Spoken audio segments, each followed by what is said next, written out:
And so tonight we're going to have a look at the latter portion of Revelation chapter 14. Revelation 14, I think, is one of the most important chapters in terms of establishing not only the time spans involved in the events that we know are immediately in front of us, but the order of them as well. So tonight my objective is to set before you how I think that this chapter is extremely valuable to us in relation to timings and order of events. But there's a few things we need to understand about Revelation 14. And that is, it's broken into two parts. And there's like a fulcrum, you could say, in the middle of this chapter. So when you look at the chapter, you have a look at the breakup of it. Verses 1 to 5, which Brother Steve dealt with last time, the Lamb on Mount Zion with the redeemed, obviously sets forth a wonderful vision of the redeemed in the presence of Christ on Mount Zion, which means, of course, that that's post-Armageddon. That's after the battle of Armageddon. Verses 6 and 7 speak of the mid-heaven proclamation, which Steve spoke about a couple of weeks ago. Verse 8 about the destruction of Rome. Verses 9 to 11, a warning of judgment on the adherents of Catholicism. And then comes verse 12, which doesn't seem to fit. Verse 12 is about the patience of the saints. That's because, you see, verse 12 is like a fulcrum. The first half of the chapter deals with certain matters, as we've summarised. The second half of the chapter actually revisits the first half. But what it does for us is explain how the first half of the chapter came about. And that's a typical apocalyptic structure. You get the final vision, as it were, up front, and then you get the mechanics of how it comes about. So if you don't recognise that in chapter 14, you can get into all sorts of trouble. Now I want you to notice a couple of things. If you've got a highlighting pencil, I suggest you use it for this little exercise. It won't take you long. Do you notice the very first words of Revelation 14 are, "And I looked." So John is given this vision of the redeemed on Mount Zion. If you turn the page, you'll see in verse 14 the same words. "And I looked." In other words, that connects with verse 1. So when you go on to see the balance of this chapter, verses 13 to 16 are about Armageddon, the harvest of the earth. You'll immediately recognise that Armageddon has to actually come before the Lamb is seen on Mount Zion with the redeemed. The Lamb cannot be there with the redeemed until he has destroyed the oppressor of Israel, the Gogian host. So Armageddon has the phrase, "And I looked," is the clue to that. So we go back and we get an explanation of how this came about. Came about by the dramatic events of Armageddon, followed by 40 years of crushing judgments. And I use that term with some point because it's about the crushing of the winepress. So the harvest of the earth is followed by the vintage of the earth. We're going to talk about that this evening. So the last part of the chapter, verses 17 to 20, deals with the vintage of the earth. If you want little evidence that this is right, just have a look at verse 13. So we've got in verse 12 reference to, "Here is the patience of the saints. Here are they that keep the commandments of God and the faith of Jesus." Then it says in verse 13, "And I heard a voice from heaven saying unto me, Write, Blessed are the dead which die in the Lord from henceforth." Now you'd think, wouldn't you, that if you'd had a vision about the redeemed being on Mount Zion in verse 1, that referring to the death of the saints now wouldn't necessarily be in harmony with that. But you see, what's happening here is you've got this fulcrum in the middle, and John is being shown that this wonderful vision which stands before the believers was not going to be fulfilled until many of them, most of them in fact, all of them in his day, died. You got the vision, but you're going to die before it comes to pass. That's still happening, isn't it? There's been a lot of people who've seen this wonderful vision, but they've died. Blessed, he says, are they, that they may rest from their labours, that is, rest from their probationary labours. Why? Well, the end of verse 13 says, and their works do follow them. Now, Brother Thomas translates that, and their works, he goeth in aid with them. So you see, what he's talking about here is the fact that these people maintain their faith and their steadfastness in their probation is a guarantee that they will be there when these things come to pass. They're going to be involved in the works of establishing the kingdom of God. So there's incentive there, isn't there? You have visions, like John was given. See it clearly. But unless it affects your life, unless you live your life as though that is the greatest reality, unless you're prepared to give in service, you may not be involved in the works that are to come. For these people, he says, their works do follow them. They're going to have work in the age to come. So that's when he then says in verse 14, and I looked. So he steps us back to have a look how this comes to pass. Now that's a little secret in chapter 14 of the Apocalypse. You don't see that break. As they've got two parts to the chapter, you can get yourself into trouble. There's a few things that we just want to do to lead into this second half of chapter 14. The last vision that we saw in the Apocalypse was back in chapter 10, you will recall. It was about the triumph of the rainbowed angel. This is the next vision of glory in the Apocalypse. And it's very similar in a sense. You have a look at verse 14. I looked, and behold, a white cloud, and upon the cloud one sat like unto the Son of Man, which is Christ's title as a judge, having on his head a golden crown, a Stephanos. So it's talking about personal victory, the victory of faith. And in his hand a sharp sickle, the instrument of divine judgment. So here we have a very similar vision to chapter 10. Because you see, Revelation 14 really is only an expansion of the vision of chapter 10. And where it fits in the scheme of things is like this. You look at across the top of this chart, you'll get an idea of what it's about. We've got this red line here which refers to the resurrection of the dead and the judgment seat of Christ. We have a period of a preparation of the saints at the judgment seat. Then we have this red line of Armageddon, and then 40 years of judgment on the nations, culminating in the opening of the millennium. Then we have the millennium, and then we have beyond this red line the second resurrection and judgment, the time when God is all and in all. And when you look at all of the wonderful visions of the Apocalypse, they fit somewhere into that scheme of things. So you can start back in chapter 1, the vision of the multitudinous Christ. It basically covers the whole area. You've got the vision of chapter 4 and chapter 5. That's a reference to the period of divine judgment culminating in the establishment of the kingdom. You work down it, you got the vision of the rainbowed angel. It begins with the preparation of the saints. It does not end until the kingdom is established. When we see the rainbowed angel, he has his right foot upon the sea and his left foot upon the earth. But they're still on fire.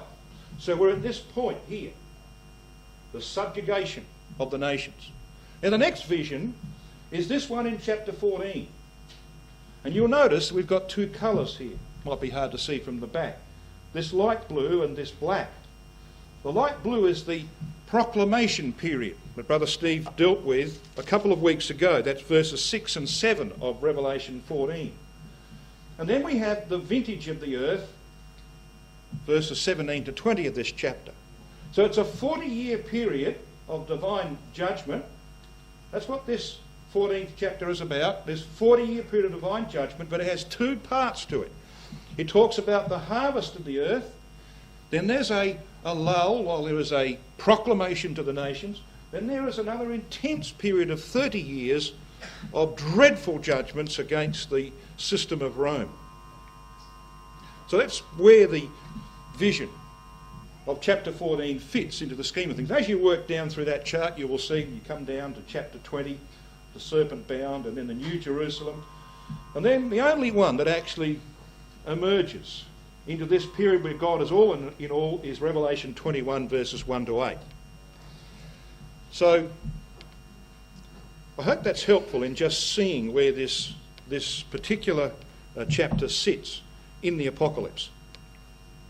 Let's just very quickly review then some of the things that Brother Steve dealt with a couple of weeks ago that are critical to what I have to say. He spoke about the way in which we interpret verse 1. We have 144,000. We know that this is based upon chapter 7, where there were 12 tribes of Israel, each with 12,000 sealed. And to Jews, 1,000 represented a family. In fact, if you go to Judges 6 verse 15, you'll find that Rotherham translates the word 1,000 as family. My 1,000 is the least in Manasseh, said Gideon. So Hebrew looked at 1,000 people and said, well, you had one, and out of him came 1,000, so that's a reference to a family. 144, of course, is attained by squaring 12. 12 is the square root of 144.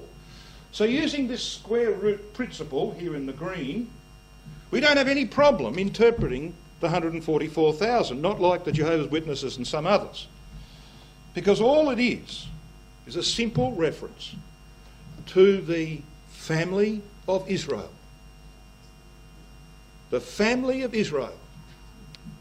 It's a reference, brothers and sisters, to the Israel of God, of which we are privileged to be part and which we hope to be part of eternally. So here is the company of the redeemed. Now that's a very simple principle, isn't it?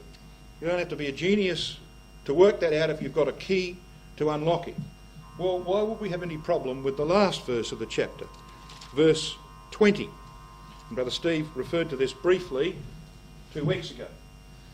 We read in the last verse of Revelation 14 that the winepress was trodden without the city, and blood came out of the winepress even unto the horse bridles by the space of 1,600 furlongs. Then we'll talk a bit more about the details of what that means later on. But in terms of what this is saying in terms of timing, it's important to use the same principle we used back in verse 1 down here in verse 20. The 1,600 furlongs is not a lineal measurement. Not talking about stepping out, a length, as it were. It is rather a length or period of time. The time in which bloodshed occurs to subdue the nations, and in particular the Catholic nations who are in revolt against Christ. So this is the period of treading out the winepress. Using that same square root principle, we have no problem, because 40 is the square root of 1,600. And we believe it's a clear reference to the 40-year period of divine judgment. Now, this is why I say to you, Revelation 14, I didn't appreciate this until about 20 years ago, but Revelation 14 is absolutely critical in coming to an understanding of the timings that are in front of us. We can actually get a very precise understanding. It's not the only place that helps us in that regard, but it's one of the most important. We're going to talk a bit about that because we need to get these timings right. Now, the other timing that was referred to a couple of weeks ago was the one that occurs in verses 6 and 7. Verse 7 in particular. You'll recall, if you were here, that reference was made to the period of the mid-heaven prophecy or proclamation to the nations after Armageddon. And the proclamation that is made, which goes on, we believe, for 10 years, says this in verse 7. Now think about this, brothers and sisters and young people. If we are there, many of us will actually be the carriers of this message. We will be the messenger. We will go out to all peoples, their rulers, the ordinary common people, so that not one single person on the globe will be able to say, I never heard it. That's the point of a mid-heaven proclamation. It's a proclamation between the rulers in heaven, that is, government people. How much do they keep from the ordinary people in the street? You'd be amazed. Well, they won't be able to keep this message from the ordinary people in the street. The rulers will hear it, and the common people will hear it. And nobody will be able to say, oh, I never heard it. They will be held responsible because they will hear it. Well, what will they hear?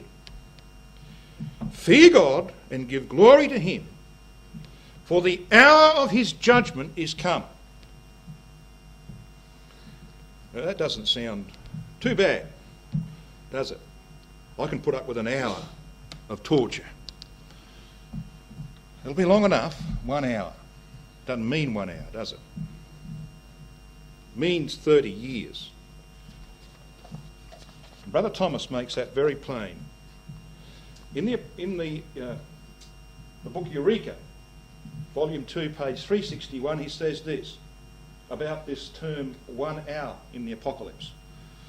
Being then the 12th of a cycle, it is also the hour of that cycle. The small cycle of light called a day, which is the root of all the greater cycles, was divided by the Jews into 12 equal parts, and the night into other 12. Then he makes this comment. This is the only place, and he's actually talking here about Revelation 9:15, this is the only place in the Apocalypse where hour stands for 30 days. It occurs in 7 other places after this. This is where it begins, chapter 14. You got it in chapter 17 and chapter 18. So it becomes quite critical hereafter to understand what the hour represents.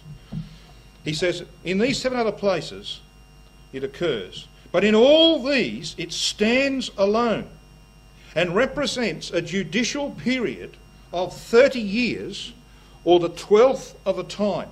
Now, I'm not going to go into details here tonight. We've done this before.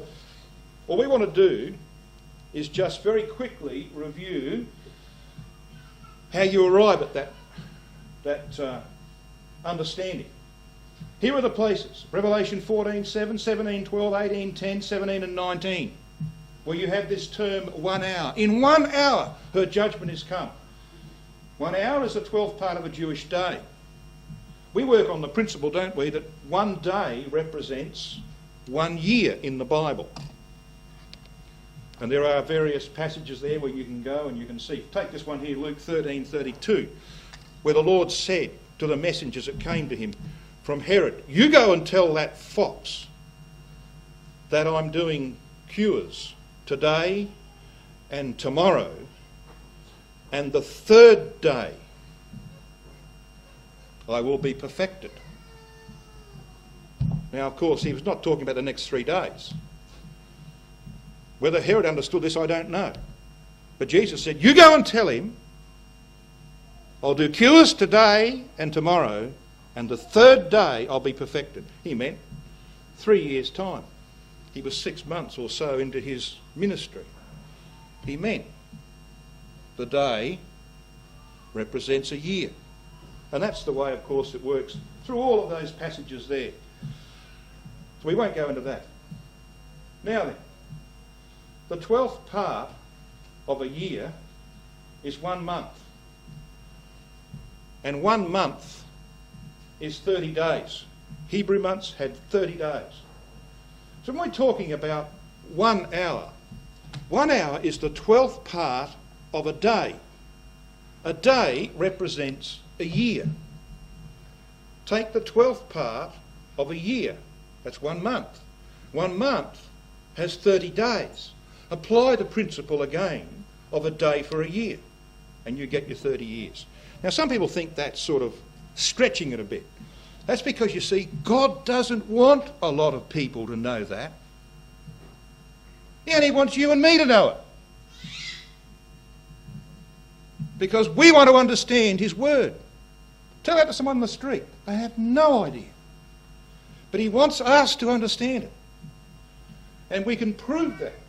Now, Steve went into the first proof of that in Revelation 8 verse 1, and he made mention of the 15 years, or almost 15 years, of peace in the empire when Constantine defeated Licinius in 324, and then, of course, 14 and a half years later died in 337. There was silence in heaven by the space of about half an hour. Historical proof that an hour in the apocalypse is 30 years. That's not the only one. The other one is in Revelation chapter 11 verse 13, which talks about the great earthquake of the French Revolution.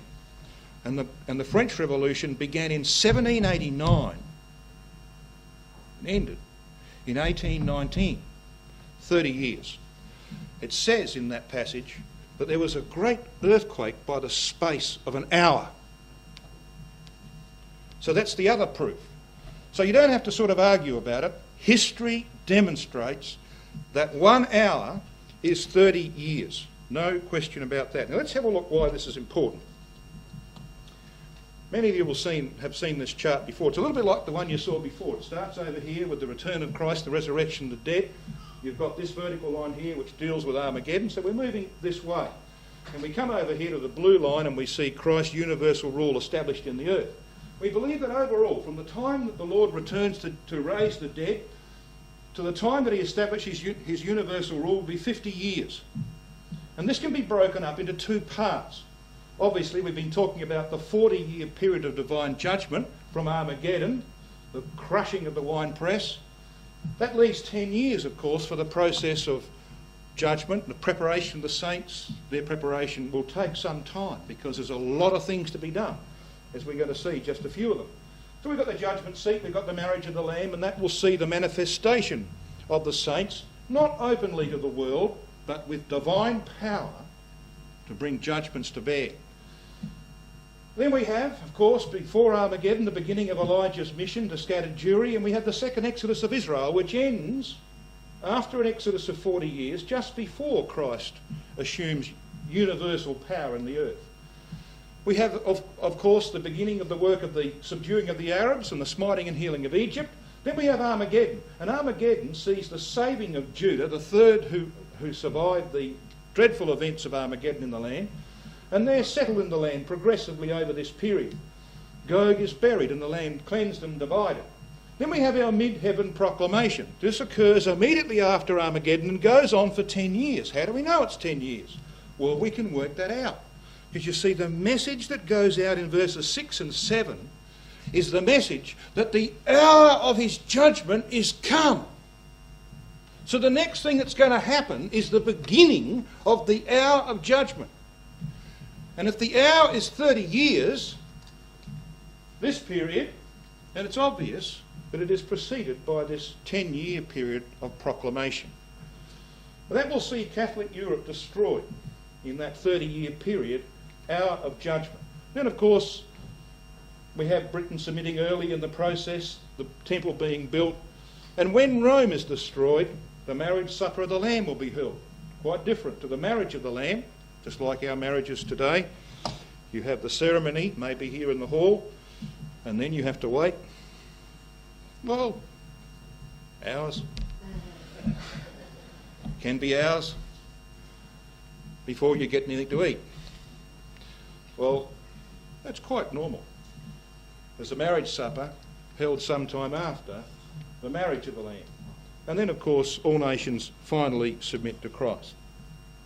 So then, just taking you back to this initial summary of the chapter. You got an idea of what it's about? This first section here covers the whole 40 years. But it doesn't begin with Armageddon. That comes up here. So, typical of the apocalypse, takes you back there. There's a verse about the patience of the saints in the middle, the fulcrum. Then this section, from verse 13 to 20, takes you back to see how this unfolds. That is the plan of this chapter. Now there's something else I want you to notice. I want you to notice the number of angels in this chapter. You pick that up when you read it through? Well, it helps to highlight it a bit. So you've got a highlighting pencil. Just highlight these angels and see what they do. Okay. You got the two halves of the chapter sorted out? Well, we'll take it in two halves. On this side we have angels of warning and proclamation or pronouncement. On that side we have angels of destruction. So who's the first one? Well, as you'll see, I put verse 15 a little bit above verse 6. That's because the angel of verse 15 precedes the angel of verse 6. So let's just have a look at verse 15. It says, we've read verse 14 about the one like the Son of Man sitting on a white cloud. This is a reference to Christ and the saints. This is a similar vision to the rainbowed angel of chapter 10. And it says in verse 15, and another angel came out of the temple, crying with a loud voice to him that sat on the cloud, thrust in thy sickle and reap, for the time is come for thee to reap, for the harvest of the earth is ripe. So there's a thrusting in of a sickle. So we've called this angel here the harvest angel. He's the angel that precipitates Armageddon. Armageddon is a harvest, as we'll see in a moment. Now the angel of verse 6 is the angel of the mid-heaven proclamation. So after Armageddon, this angel of verse 6 goes out. John says, I saw another angel fly in the midst of heaven. And away he goes with the message of the everlasting gospel. He's calling upon the nations to submit. So you've got Armageddon followed by the proclamation. What comes next? Well, you'll notice again I put verse 17 just a little bit above verse 8. You have a look at verse 17. It says, and another angel came out of the temple which is in heaven, he also having a sharp sickle, but he doesn't use it just yet. He's not going to use it until the angel of verse 18 comes out and tells him to thrust in his sharp sickle. So he's waiting. He's waiting for the opportunity. So this angel of verse 17, he's the vintage angel. He's the one who's going to stamp the winepress. He's going to be the one who brings about the hour of divine judgment. But he's waiting. He's waiting for the outcome of this. And you know what the signal is for this angel to thrust in his sickle and to cut down the grapes to be crushed? Well, it's the message of the angel of verse 8. You have a look at verse 8. Now, if you haven't made this addition to your margin, you should do it. In verse 8. And there followed another angel. In fact, in the Greek, there is a word that has not been translated by the translators. It is the word deuteros. It should read, and there followed another, a second angel. So this is a reference, of course, to the fact that the angel of verse 6 is the first angel in this series of angels. Here is another, a second angel. Now, what's his message in verse 8? Babylon is fallen, that great city, because she made all nations drink of the wine of the wrath of her fornication. In other words, his message is that Rome has been destroyed. Now, this is why I say to you, Revelation 14 is very important, because that tells me that Rome as a city, as the centre of Catholicism, is still there 10 years after Armageddon. See, we sort of get in our mind a picture that the great earthquake of Armageddon is going to destroy all the cities of man. Well, it's going to make huge damage. There's no question about that. Rome will suffer as a result of the earthquake. But Catholicism is still based there 10 years later. And Rome goes down the drain 10 years after Armageddon. That's what that is telling me. Because this angel comes out after the proclamation and says, Babylon, Babylon is fallen. He's making an announcement. That is the signal for the angel who has the sickle to begin his work. But you'll notice that something else happens here. In verse 9, there's another angel, a third angel. See what it says in verse 9?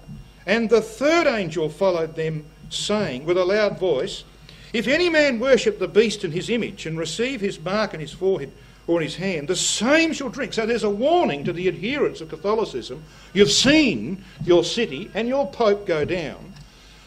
Come on. Now is the time to submit to Christ. But most of them won't.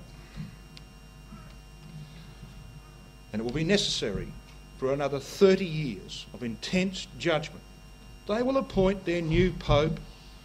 He won't be based in Rome, he'll be based in Central Europe.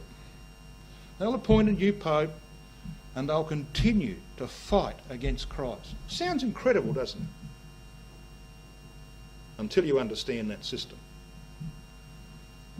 And so it's necessary for the angel of verse 18 to do his work.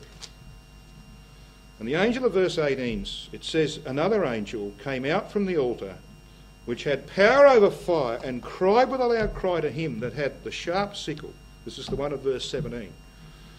Thrust in thy sharp sickle, and gather the clusters of the vine of the earth, for her grapes are fully ripe. They've been given opportunity.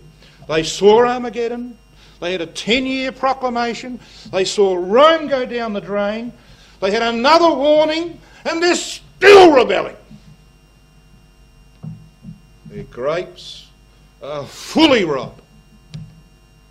In fact, that was the case at Armageddon as well. You have a look at the end of verse 15, where it says, thrust in thy sickle and reap, for the time is come for thee to reap, for the harvest of the earth is ripe. That word ripe there is the Greek word sereno. It means to dry up or to wither. In other words, it's almost too late to harvest. It's long overdue. In fact, the Revised Version translates that word ripe at the end of verse 15 as overripe. And I'll tell you something, brothers and sisters and young people. When Armageddon comes, this world is going to be overripe for divine judgment. And no question in my mind about that. We are watching some of the most hideous, filthy wickedness that mankind has ever seen upon earth. And God is restraining himself.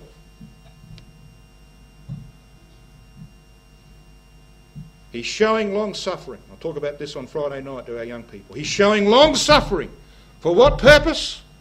That we might be in the kingdom. The problem is not all of us account the opportunity as being under salvation. But when the judgment comes, this world will be fully ripe, overripe. And the same will apply when after Armageddon and a proclamation and a destruction of Rome and another proclamation to submit, those who suffer the final 30 years of judgment will be fully deserving of it. They will have been given their opportunity. So there's a message there, isn't there, for today and for tomorrow. So the angel of the winepress of verse 18 will do his work. Now, what we have here at the end of chapter 14 is based upon the harvest season in Israel. We're all pretty familiar with this, I think.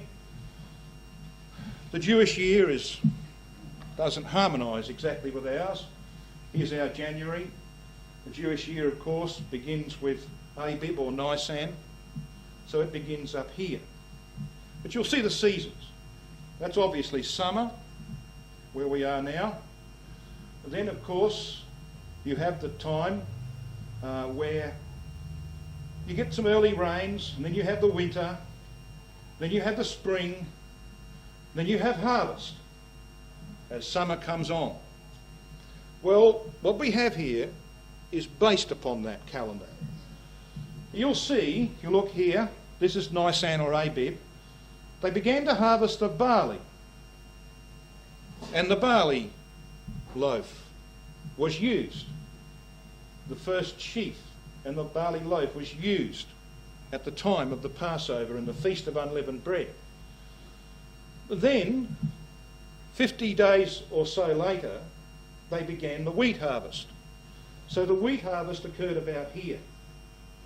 Then there was a harvest of other things. There was the early figs, the first grapes came about here, some of the summer fruits, but the main vintage was down here in this area, towards the end of the summer. Just like it is here in Australia, we harvest our grapes in sort of February, that period of time, towards the end of summer. So it was in the land of Israel, but in the northern hemisphere, of course. So what we have in the harvest of the earth is a reference to the bringing in of the harvest, the sheaves, in a valley for threshing. Then we have a period of time culminating in the final vintage, when the grapes are brought in and they are crushed. So that's the calendar.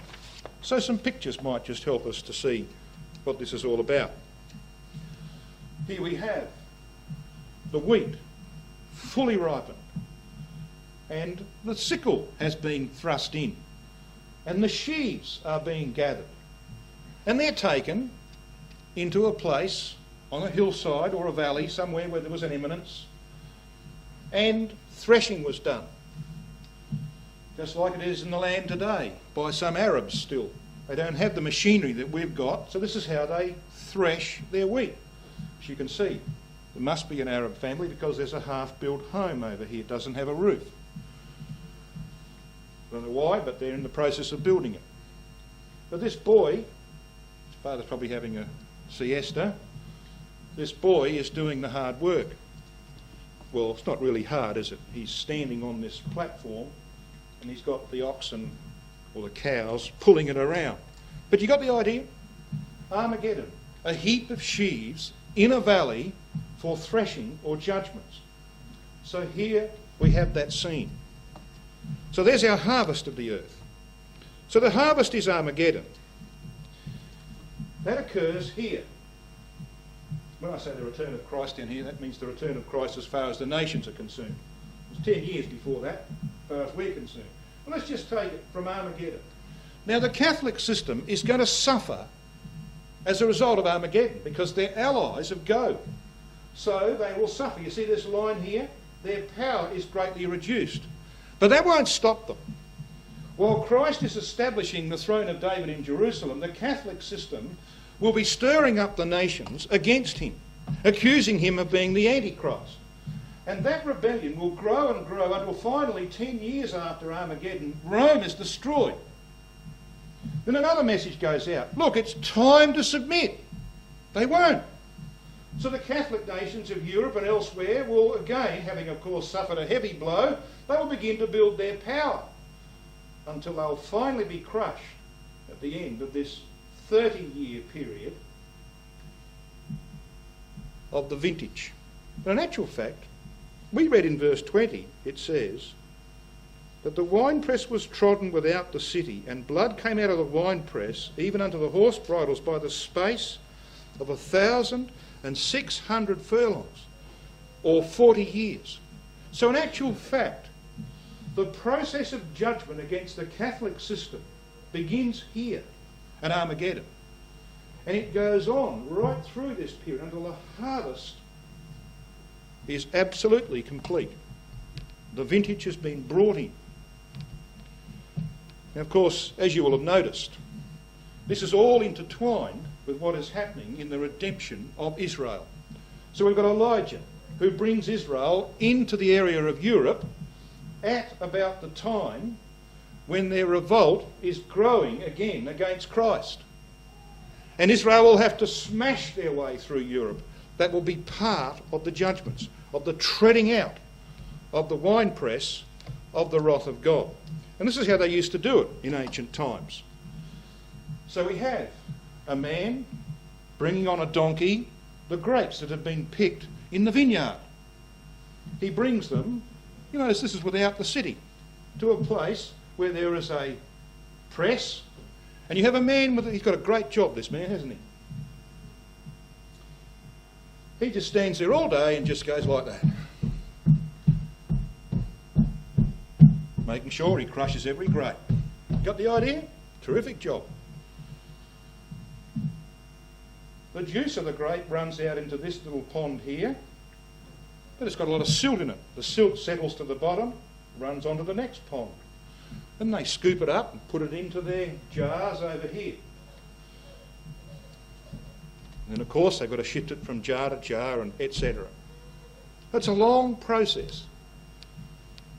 So that's the way that the judgments are going to be poured out upon those who refuse to submit to Christ. The adherents of Catholicism. They're going to be crushed. And Israel will make its way through Europe. And they will crush down the nations who are in revolt against Christ. I want you to come to Psalm 58.